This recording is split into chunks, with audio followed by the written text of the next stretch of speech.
मानहानि मामले में सूरत की कोर्ट से दोषी ठहराए जाने के बाद कांग्रेस नेता राहुल गांधी संसद के सदस्य भी नहीं रहे।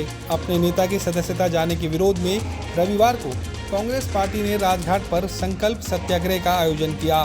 इस दौरान कांग्रेस महासचिव प्रियंका गांधी वाड्रा ने मोदी सरकार पर जमकर निशाना साधा। प्रियंका ने संकल्प सत्याग्रह के दौरान कहा कि एक बेटा बाप के मरने पर परिवार की पगड़ी पहनता है और परंपरा को आगे बढ़ाता है, लेकिन सरकार के लोग उसका अपमान करते हैं। उन पर कोई मुकदमा नहीं होता और कोई सजा नहीं होती। प्रियंका ने कहा कि उन्हें संसद से भी कोई बाहर नहीं निकालता। परिवारवाद के आरोपों पर बोलते हुए प्रियंका गांधी वाड्रा ने कहा कि आप हमें परिवारवादी पार्टी कहते हैं, तो क्या भगवान राम परिवारवादी थे? क्या पांडव परिवारवादी थे?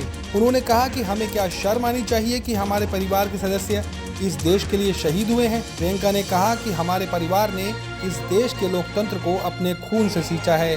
राजघाट पर कांग्रेस कार्यकर्ताओं को संबोधित करते हुए प्रियंका गांधी ने एक किस्सा भी साझा किया। प्रियंका ने कहा, साल 1991 में मेरे पिता की शव यात्रा 3 मूर्ति भवन से निकल रही थी। अपनी मां के साथ, अपने भाई के साथ हमें एक गाड़ी में बैठा दिया गया था। सामने भारतीय सेना का एक ट्रक था, फूलों से लदा हुआ, जिस पर मेरे पिता का शव रखा था। काफिला थोड़ी दूर चला तो राहुल कहने लगे कि मुझे उतरना है। तब मेरी मां ने उसे उतरने से मना कर दिया, क्योंकि उस वक्त सुरक्षा बड़ा मुद्दा था।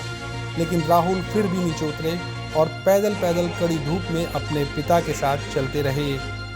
प्रियंका ने कहा कि मेरे पिता का शव इस तिरंगे में लिपटा था। उसके पीछे चलते चलते मेरा भाई यहाँ तक आया था, लेकिन उस शहीद पिता का अपमान भरी संसद में किया जाता है। शहीद के बेटे को आप देशद्रोही मीर जाफर कहते हैं, उसकी मां का अपमान करते हैं। आपके मंत्री भरी संसद में मेरी मां का अपमान करते हैं और ये कहते हैं कि राहुल को पता नहीं है कि उनके पिता कौन है।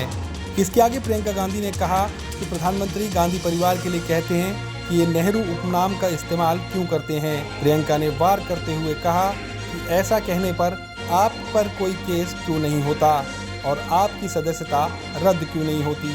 दरअसल राहुल गांधी ने साल 2019 में कर्नाटक में एक जनसभा को संबोधित करते हुए मोदी सरनेम को लेकर बयान दिया था।